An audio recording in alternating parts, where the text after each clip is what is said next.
পমে একেবাৰে বৰ্মাকৰ ওচৰলৈ আহিব পাৰে। তো এই কথাটো মই কিহৰ কাৰণে কৈছোঁ আৰু সঁচাকৈ বাৰু পমে বৰ্মাকৰ লগত থাকিব নেকি, তো তাৰ বিষয়ে আপোনালোকে সম্পূৰ্ণ এই ভিডিঅ'টোত জানিবলৈ পাব। তো সম্পূৰ্ণ ভিডিঅ'টো আপোনালোকে শেষলৈকে চাই থাকিব। কিন্তু তাৰ আগতে যিসকলে প্ৰতিতৰা ধাৰাবাহিকখন চাই ভাল পায় আৰু তেওঁলোকে যদি এতিয়ালৈকে এই চেনেলটো ছাবস্ক্ৰাইব কৰি লোৱা নাই তেতিয়াহ'লে চেনেলটো ছাবস্ক্ৰাইব কৰি লওক, কিয়নো প্ৰতিদিনে চিৰিয়েলবোৰ আপডেটে এই চেনেলটোত আহি থাকে। আপোনালোকে নিশ্চয় দেখিবলৈ পাইছিল যে কিংছুকে পইচা যোগাৰ কৰিব পৰা নাছিল প্ৰজ্ঞাৰ কাৰণে, আৰু প্ৰজ্ঞাৰ কাৰণে সেইখিনি টকা যিখিনি লাগিছিল আৰু সেইখিনি টকা যোগাৰ কৰিব নোৱাৰাৰ কাৰণে বহু ৰাতিহঁত আহি পাইছিল, আৰু যাৰ কাৰণে এতিয়া মাকে অনুভূতি দিয়া সেই টকাখিনিৰে সেইখিনি কাম কৰি আহিলে ডাক্তৰৰ ওচৰলৈ যায়। কিন্তু প্ৰজ্ঞাক ভালদৰে ৰাখিবলৈ কিংছুকে চেষ্টা কৰিব, কিন্তু প্ৰজ্ঞাক ভালদৰে ৰাখিলেও প্ৰজ্ঞাই চেৰীৰ পৰা পৰি সন্তানটো নষ্ট হৈ যাব। আৰু এই কথাটো মই কিহৰ কাৰণে কৈছো আপোনালোকে নিশ্চয় কেইদিনমান দেৰিকে আপোনালোকে দেখিবলৈ পাব। আজিৰ খণ্ডত দেখিবলৈ নাপালেও অতি সোনকালে আপোনালোকে দেখিবলৈ পাব পমক যেনেকৈ পেলাইছিল বুদ্ধি কৰি, আৰু তেনেকৈ পমে থাকিব। কিন্তু এতিয়া পমৰ পাছত এতিয়া প্ৰজ্ঞাই পৰি যাব। প্ৰজ্ঞাই পৰি যোৱাৰ পিছত এতিয়া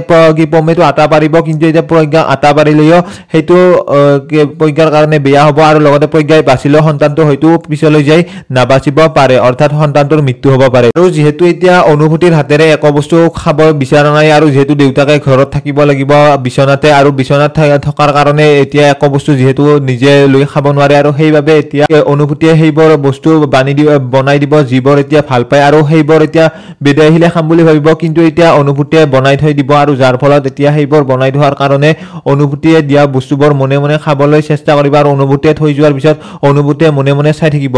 আৰু অনুভূতিয়ে আজি হয়তো বেদৰ সেইবোৰ কাণ্ড দেখিবলৈ পাব পাৰে, অৰ্থাৎ আজি দেখা নাপালেও কেইদিনমান পিছত দেখিবলৈ পাব, আজি হয়তো দেখিবলৈ নাপাব। কাৰণ এতিয়া আজি মানুহ এজনে আহি বেদৰ হাতত বহুখিনি টকা দি যাব, আৰু সেইখিনি টকা লৈ বেদে মনাত ভৰাব। কিন্তু এতিয়া সেইটো এতিয়া দৃশ্য কোনোবাই দেখিব পাৰে, কিন্তু এতিয়া কাই দেখিব সেইটোতো বেলেগ কথা। যিবোৰ বিভানৰ লগত হৈ গ'ল, আৰু আপোনালোকে বাকীটো দেখিবলৈ পাইছে বিভানৰ লগত যিবোৰ হৈ গ'ল, আৰু এতিয়া তাৰ পৰা বিভানে হয়তো মাকৰ সকলো কাজকৰ্ম যোৱাৰ পিছত অনুভূতিক অফিচৰ পৰা উলিয়াব পাৰে কামটো বেয়া কৰি, আৰু লগতে এতিয়া মাকৰ মৃত্যুৰ কাৰণে অনুভূতি আৰু বেদক দায়ী বুলি ভাবি অনুভূতি আৰু বেদক হত্যা কৰিবলৈ চেষ্টা কৰিব পাৰে। তো তেনেকুৱা আপোনালোকে দেখিবলৈ পাব অতি সোনকালে। তো বাকী বিভানৰ লগত কি হ'ব তো সম্পূৰ্ণ আপোনালোকে লাহে লাহে দেখিবলৈ পাব। তো আজিৰ ভিডিঅ'টো আছিল এইখিনিয়ে।